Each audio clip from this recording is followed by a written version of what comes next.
Sejam bem-vindos à viagem ao desconhecido. Eu sou a Clara Paula. O relato de hoje é uma história real. Esse relato se passa em um hospital. É uma história bem bizarra. Vamos ao relato. O castigo do maqueiro.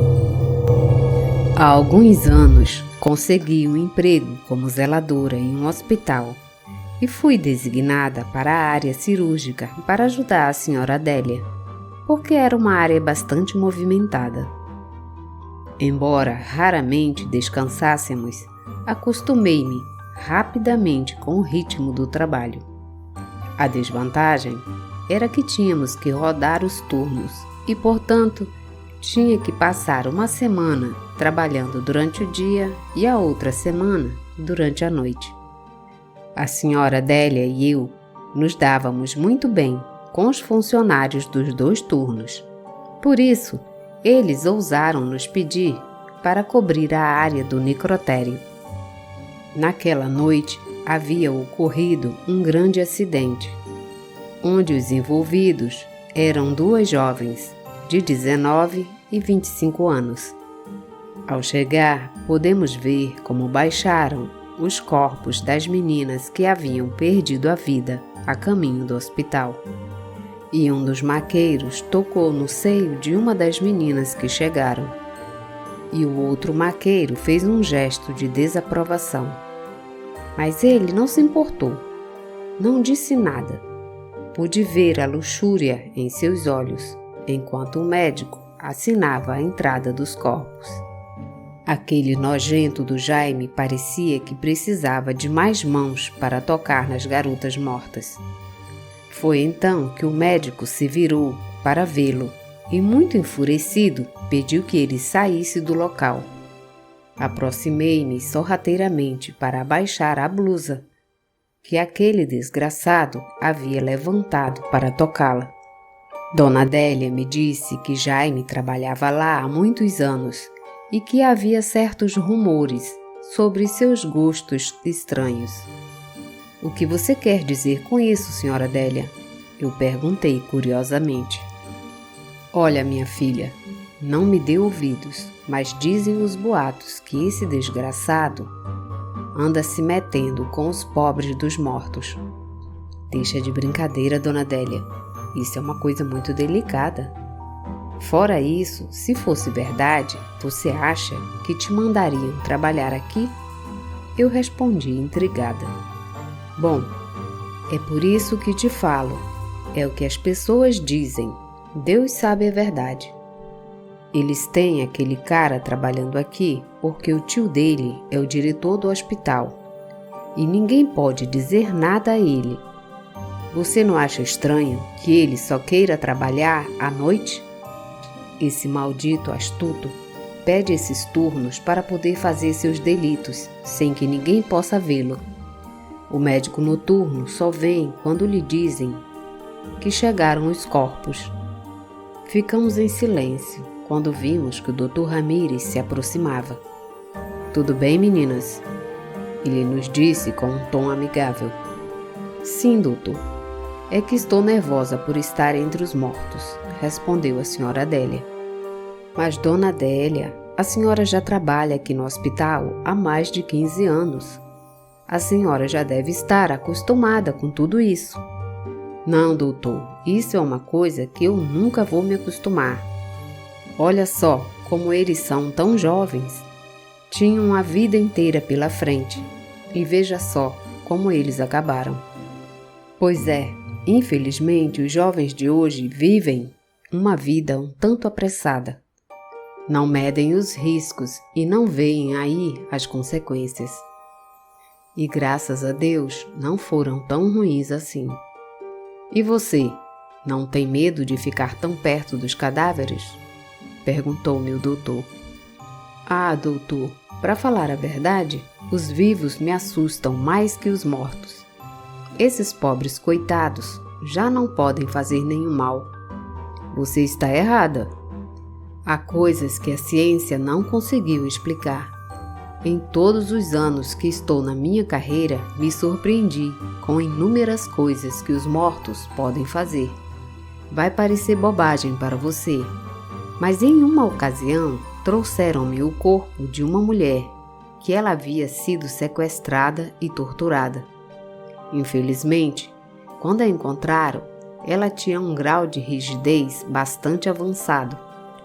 Eu era recém-formado, então minha inexperiência me deixou muito nervoso, a ponto de, sem saber o que fazer nem por onde começar, e já no meu desespero, chamei um dos meus professores da faculdade para me ajudar. E quando ele chegou, começou a falar com o corpo, como se estivesse vivo. Ele disse a ela que ela tinha que nos ajudar para que ela pudesse se reunir com sua família. Foi então que a rigidez do seu corpo começou a desaparecer. E assim, podemos facilmente manipular para fazer a autópsia. Se for assim, eu espero que um dia desses também coloquem um freio na mão longa desse nojento do Jaime. O médico apenas sorriu e se virou para começar a trabalhar. Nós fizemos o mesmo. Tentamos fazer o mínimo de barulho possível para não distrair o médico. Depois de alguns minutos, era a nossa hora de intervalo, então saímos para comer alguma coisa.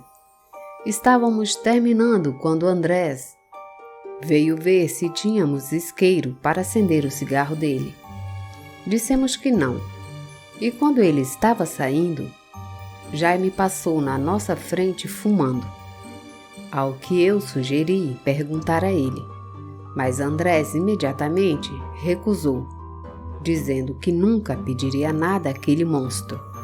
E quando perguntado por quê, ele nos disse: há 5 anos comecei a trabalhar aqui no hospital e um dos meus primeiros plantões foi no necrotério.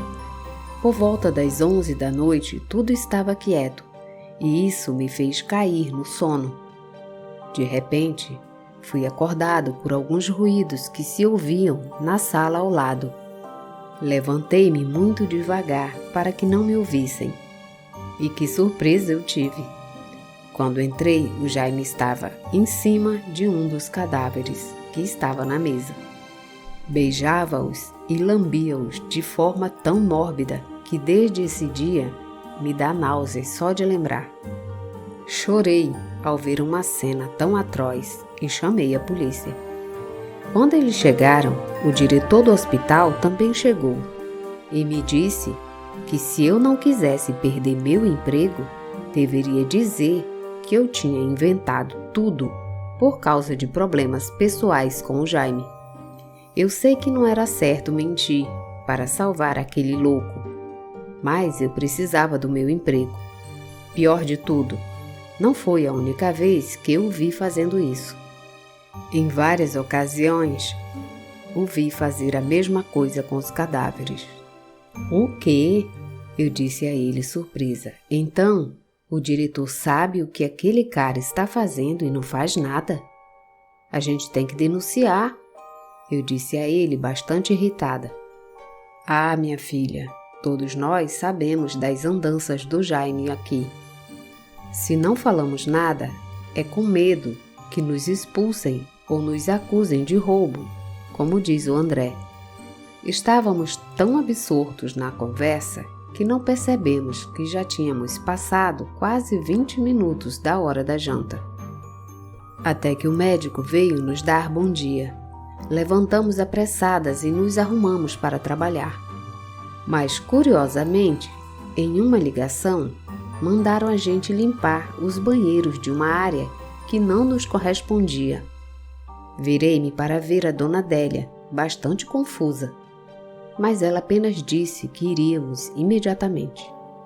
Eu estava reclamando para ela ao longo do caminho, porque ela havia aceitado se era uma área que não nos tocava. E ela apenas respondeu que Jaime, provavelmente, estava por trás disso. Eu zombeteiramente disse a ela o que tinha o Jaime a ver com isso. Ele era louco, mas que nos colocassem para lavar os banheiros era algo totalmente diferente. O que você sabe, sua tonta? Ela me disse irritada. Ele estava somente esperando o médico sair para ir mexer com as meninas. Continuamos trabalhando em silêncio e quando terminamos, fomos avisar que havíamos terminado. Tudo estava em completo silêncio quando Dona Adélia me disse: "Aquele desgraçado deve ter acabado. Vamos ver que graça aquele nojento nos deixou." E nós tivemos uma surpresa. Jaime estava no piso, sem poder articular a palavra, todo nervoso, com as calças no meio das pernas, pálido e sem camisa sobre um dos cadáveres das moças. E a outra parecia estar abraçando muito forte pelas costas. Corri para pedir ajuda, e quando os médicos e enfermeiras chegaram, ficaram horrorizados ao ver tal cena. Dizem algumas das pessoas que o socorreram que tiveram que quebrar os braços das meninas para que ela o soltasse. E por causa da pressão no maxilar da menina, felizmente, ele perdeu o membro. E digo felizmente porque não vai mais poder abusar de outra menina que chega no necrotério. Agora entendo que o Dr. Ramírez tinha razão. Não só os vivos devem ser temidos, mas também os mortos, porque eles também podem se vingar. Fim desse relato.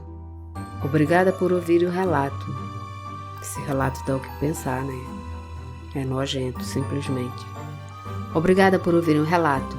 Ativem o sininho e se inscrevam no canal. Obrigada e até a próxima viagem.